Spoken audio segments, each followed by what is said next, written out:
Yeah, no, the movie is as good as everyone says it is. So, Spider-Man Into the Spider-Verse is an animated film made by Sony that focuses around Spider-Man, but not the Spider-Man that you might think. The movie focuses around Miles Morales, who is an African American Puerto Rican kid who gets spider powers, and he is then thrust into this situation where Kingpin is making an interdimensional transportation, I don't know, device. It opens up different dimensions, doorways to different dimensions.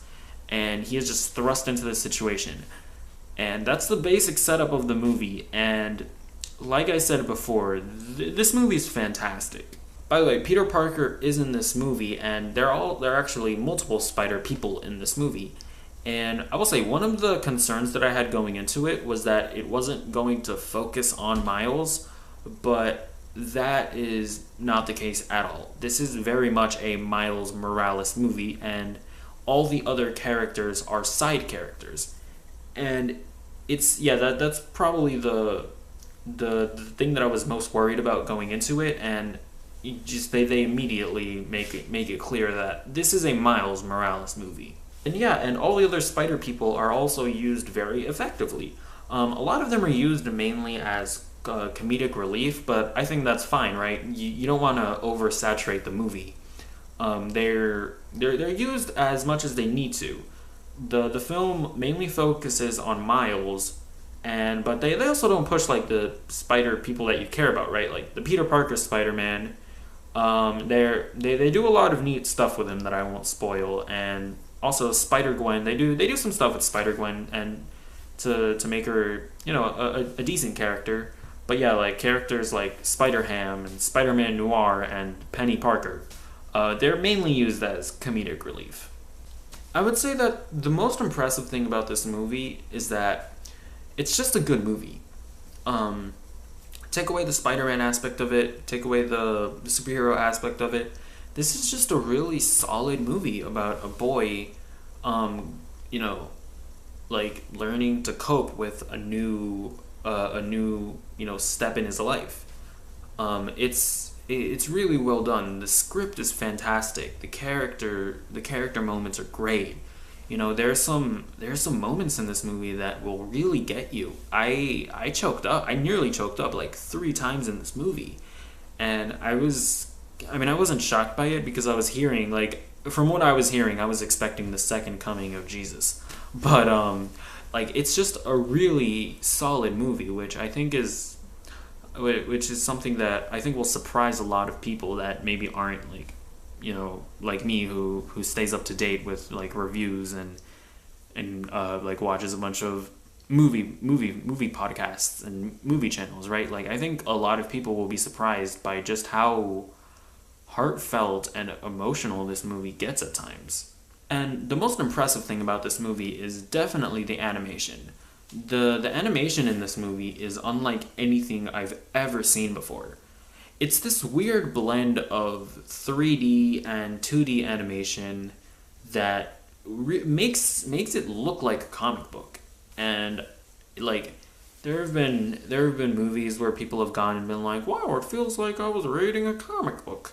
But this legitimately is a comic book taken from the page and just brought to life and put on the big screen, and it's really great. Like I don't even know how to explain it, but like, there are these little things that they'll do, right, where like Spider-Man will shoot a web and you'll just see like thwip, like in a comic book, like the text, so it would be like thwip, and that might sound kind of silly or feel like it'll take you out of the movie, but it totally doesn't. It totally works. It feels natural. Like the movie does stuff like that, and the art style, like it just, I don't. It's so weird. It's kind of hard to explain, but it's incredible, and that's the most impressive thing about this movie is definitely the art style. And there are also multiple different art styles. Like every single spider person has pretty much like their own art style that they bring from their universe, and it all just works really well. The animation is easily, like, the animation alone makes this movie worth watching. If I were to have some complaints, my biggest complaint would probably have to be Kingpin. He's actually pretty decent. Like they do some stuff with him, but not nearly as much stuff as I would have liked. Like I Liev Schreiber voices him, I think, and he's great. He's very menacing. He's very big, and yeah. That's the thing. I wouldn't say he's bad, but I feel like he could have been better. Like they do some stuff where they explain why he's doing what he's doing, and it is pretty effective, but they don't really spend much time on it. It's just like, yeah, this is why he's doing what he's doing. Okay, now we're moving on. You get it. We can move on now, right? Like it's not like, it's not like the Daredevil show where they really go into depth of why Kingpin is doing what he's doing. They just sort of tell you really quickly, and then we're moving on, right? So he's actually pretty decent, and you understand why he's doing what he's doing, but he's really not a main presence in the movie, right? He's just sort of the villain, and he just sort of does what he does. And again, you do know what he's doing, but it's just sort of mentioned very briefly, and then you move on. So yeah, he's not a bad villain by any means, but in a movie where they handle everything else so well, I feel like they could have done a little more with the villain. And my complaint sort of rolls into my other complaint, which is hard, right? Like this should tell you how good this movie is, right? Like my complaints are like are go hand in hand with like backhanded compliment. Or they're really backhanded compliments, right? Like the whole Spider-Verse element of this movie, like the other Spider people. I really liked all the other Spider people. I thought they were great. I thought the jokes that they brought were really funny, but at the end of the day, the other Spider people, they're literally just comedic relief. They added nothing to the movie. And I feel like if you'd cut down on the amount of Spider people in the movie, we could have had more time with Miles, with his dad, with his uncle. We could have had more time with Kingpin, like I said, with, sort of, give us more with him.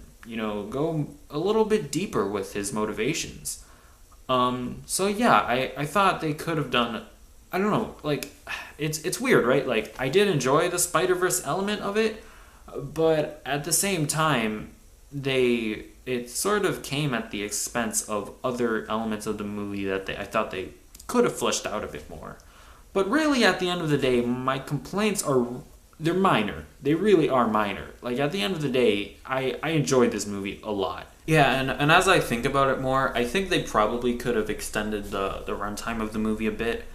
It's actually not that long. I think it's like an hour and 40 minutes. I don't know. I'll flash up a thing that tells you. But I feel like they could have maybe made it a bit longer, and that would render my one minor complaint mute, was that the villain wasn't all that. They sort of told his motivation, and then they run along. But honestly, like, even them telling you that motivation, like, it was good, and it made you feel for the character, right? Like, so it's not even really a complaint. It's just I feel like they could have done a little bit more. So yeah, I like that. Again, that should tell you how good this movie is, that my one complaint isn't even that much of a complaint. It's just like, I thought they could have done that a little bit more. So yeah, the movie's great. I don't know. I'm still sort of debating whether or not it's my favorite comic book movie of the year. I haven't seen Aquaman, but I'm gonna go out on a goddamn limb and assume that it wouldn't make my top comic book movie of the year. I might make a video on this soon, so who knows. But anyways, I don't know why I included that in the Spider-Man review. Spider-Man's great. Go out and see it. And if you enjoyed this video, be sure to comment, like, or subscribe, or don't do any of those things. I don't fucking care.